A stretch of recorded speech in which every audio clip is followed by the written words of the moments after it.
Hello la compagnie.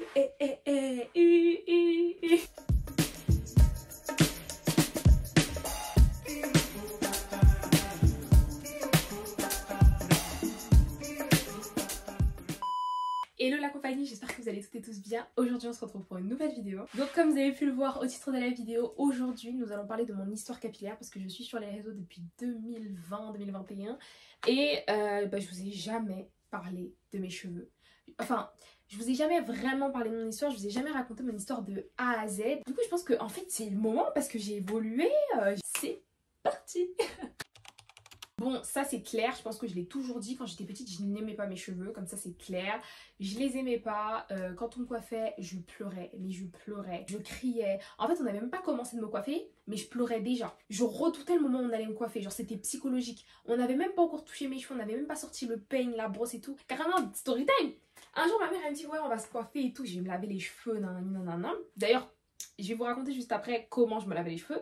Et ensuite elle allait me coiffer. Moi j'aimais pas les brosses, les peignes et tout, ça me faisait tellement mal. Et du coup il y avait une brosse en poil de sanglier. Et j'ai dit à ma mère ouais je trouve pas les peignes, je trouve pas les brosses et tout. Au pire on me brosse avec ça, cette brosse elle me fait pas mal et tout.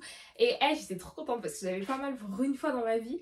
Mais du coup ça démêlait absolument rien. Donc quand elle m'a coiffée j'avais super mal. Maintenant venons on fait de ma routine capillaire quand j'étais petite. Bah clairement c'était shampoing, crème. Enfin pommade.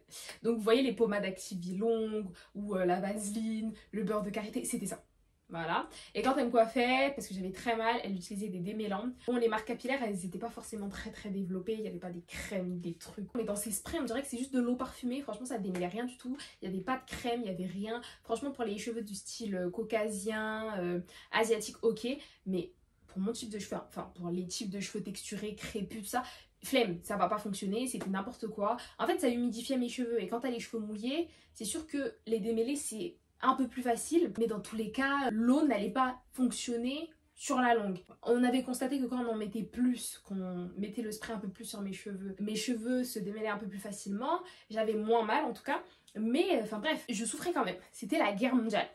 Mais quand j'y repense, je pense qu'il y avait aussi beaucoup de psychologie. Ça m'avait fait mal plusieurs fois. Moi, je pensais que ça allait me faire mal tous les jours. Et tout simplement, c'était pas un moment qui me plaisait en fait. Voilà, vous avez un peu le contexte. Franchement, mes cheveux, c'était vraiment pas une grande histoire d'amour.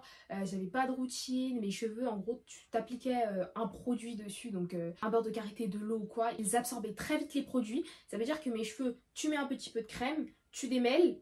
Et tu vas t'occuper d'une autre section et ça y est, ils se sont déjà réemmêlés. Ou tu vas juste démêler la section, tu prends des mèches pour faire la nappe, ils se sont réemmêlés. Enfin bref, c'était n'importe quoi, c'est bref. Et puis ensuite, bah voilà, ça c'était quasiment tout le temps quand on me coiffait. Enfin bref, quand j'étais coiffée tout allait bien, mais quand il fallait me coiffer, quand il fallait faire ma routine, j'avais tellement la flemme. Ensuite est arrivé le jour du mariage de mes parents et tout simplement, on m'avait défrisé les cheveux ce jour-là alors qu'à la base, ça devait pas être trop dans les plans. Tout ça pour faire un plaquage. On avait défrisé nos cheveux à moi et ma soeur. Bah à vrai dire ce défrisage il a pas vraiment eu un très grand impact sur moi. Je pense que je m'en suis pas vraiment rendu compte que j'avais les cheveux défrisés. Ça n'a pas eu un grand impact. Je me disais pas que je préfère mes cheveux défrisés ou je me disais pas oh go refaire un défrisage. Le défrisage je pense qu'il a pas été posé assez longtemps parce que je me rappelle pas qu'on ait coupé mes cheveux pour que je retrouve mes cheveux naturels. Franchement le défrisage n'a pas eu un grand impact sur moi parce que je m'en suis pas rendu compte personnellement et je pense que si ça aurait été le cas j'aurais préféré tout simplement garder mes cheveux défrisés. Donc j'ai envie de dire heureusement que je m'en étais pas rendu compte. On va arriver un jour où je devais tout simplement aller chez ma marraine avec mes petites sœurs. Ceux qui étaient à la journée internationale des cheveux texturés chez Eva Zer, vous connaissez déjà l'histoire, mais les autres vous connaissez pas, je vous raconte. Avec mes petites sœurs on devait aller se faire coiffer chez ma marraine. Ce jour là ma marraine elle a dit les girls, aujourd'hui il n'y a aucune de vous trois qui va pleurer. Vous allez pouvoir vous rouler par terre, vous allez pouvoir crier, mais ce sera la dernière fois. Et en gros, pour moi, personnellement, elle a dit Charline, parce que elles sont petites encore, même si en vrai, on n'a pas besoin de souffrir pour être belle, cette phrase qu'on me répétait tous les jours n'est pas normale. Et c'est juste une idéologie qui a circulé et qui est devenue normale alors que c'est pas le cas. Mais bon bref, ma marraine m'avait fait comprendre que ce serait la dernière fois que j'allais pleurer et du coup elle m'a dit aujourd'hui, on va enregistrer en fait. On va t'enregistrer pour te faire comprendre qu'aujourd'hui c'est aujourd'hui. En fait je crois que ma marraine elle a plus l'audio mais... c'était la guerre mondiale. Comme tous les jours en fait, j'avais toujours aussi mal, etc. Et je me demande si j'avais vraiment mal ou si des fois ça me faisait mal, mais moi vu que ça me saoulait de me faire coiffer et que c'était pas quelque chose qui me plaisait, je pleurais et c'était psychologique. Ils se moquaient de moi, enfin bref, c'était franchement pas drôle. Moi ça m'avait grave pas plu, franchement. Et en fait, je crois que dans ma tête, je me suis dit, ouais, je veux pas qu'on se moque de moi. C'est vrai que si un jour je vais chez le coiffeur ou quoi, quand je vais me marier ou je sais pas, je vais pleurer. Bah non, à mon grand âge, je vais pas pleurer. En fait, c'est pas normal de pleurer de ça, de ça. Bah, c'est resté dans un coin de ma tête. Je suis une fille depuis toute petite et jusqu'à maintenant, j'ai toujours cogité, j'ai toujours réfléchi, j'ai toujours pensé beaucoup. Et bah, ça n'a pas changé en fait, clairement. Et d'un côté, je me dis que c'est ça. C'est le fait que je voulais plus qu'on se moque de moi parce que je pleure et parce que je me suis dit, je vais grandir, je vais pas pleurer en fait quand on va me coiffer. Et d'un autre côté, je me dis aussi que bah peut-être que je pleure plus actuellement quand on me coiffe parce que vous savez, ma marraine, c'est comme la marraine de Cendrillon en fait. Je sais pas si vous captez, dans le sens où, dans le christianisme, quand vous vous baptisez, vous choisissez un parrain et une marraine. Et là, je me dis que c'est ma marraine qui m'a parlé, c'est ma marraine qui m'a fait comprendre que mes cheveux sont mes cheveux, dans tous les cas, ils vont rester sur ma tête. Donc, je peux pleurer tous les 4 matins, dans tous les cas, ça changera rien. J'ai beau lisser, porter des perruques, enfin bref, ça restera mes cheveux, ils seront toujours là, génétiquement parlant. D'un autre côté, je me dis, mais c'est Dieu qui l'a envoyé. Parce que j'ai oublié de vous raconter une petite anecdote. Quand j'étais petite et qu'on me coiffait, avant de me coiffer, je priais et je disais, Seigneur, s'il te plaît, fais qu'aujourd'hui, j'ai pas mal et tout quand on me coiffe, etc. Nanana. Et à vrai dire, que ce soit après que ma marraine m'ait coiffée, que je ne pleure plus, je me dis qu'il y a un lien.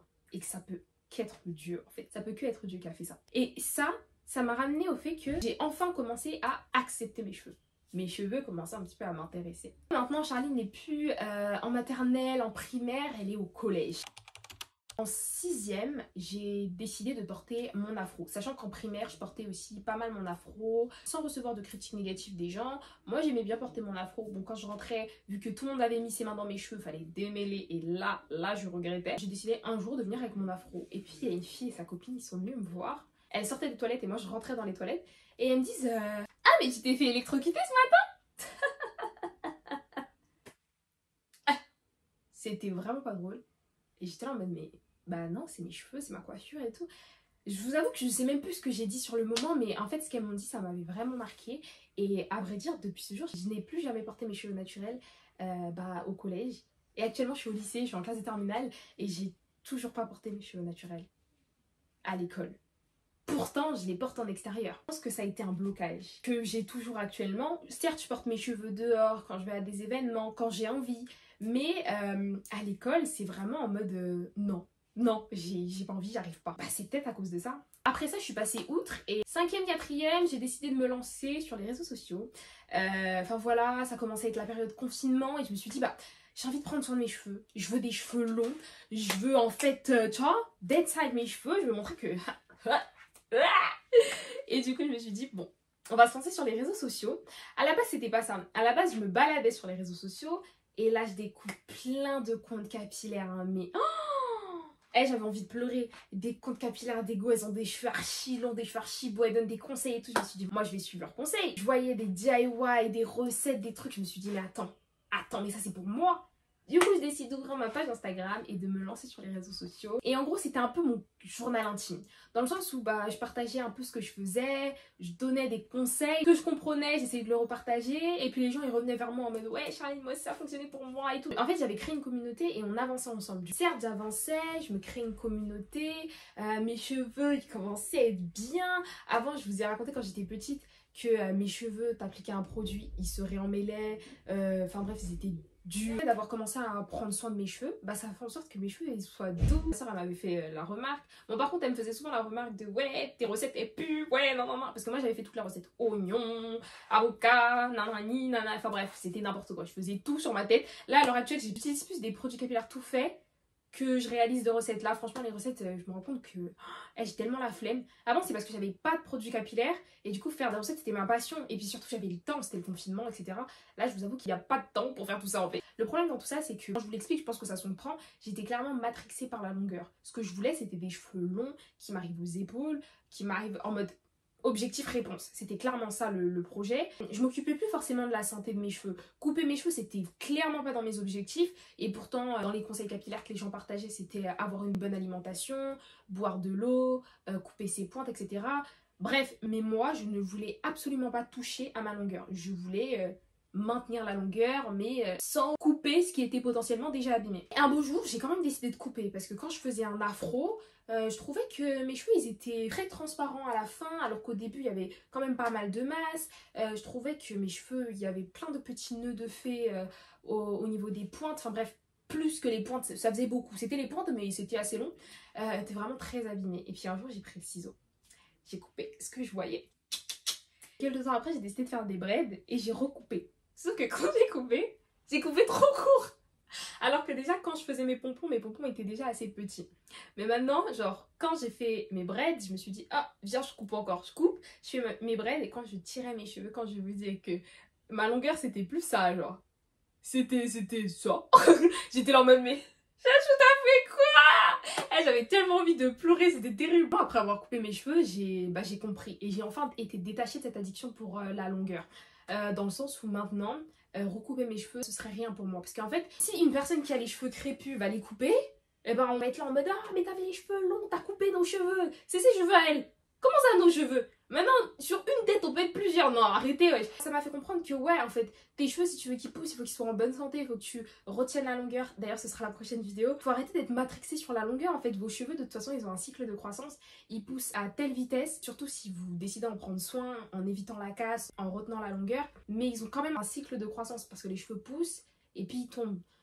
Donc, chacun a son cycle de longueur, ça sert à rien d'être matrixé par une longueur que vous voulez attendre en 1 mois, en 3 jours, en 1 nuit avec du jus d'oignon.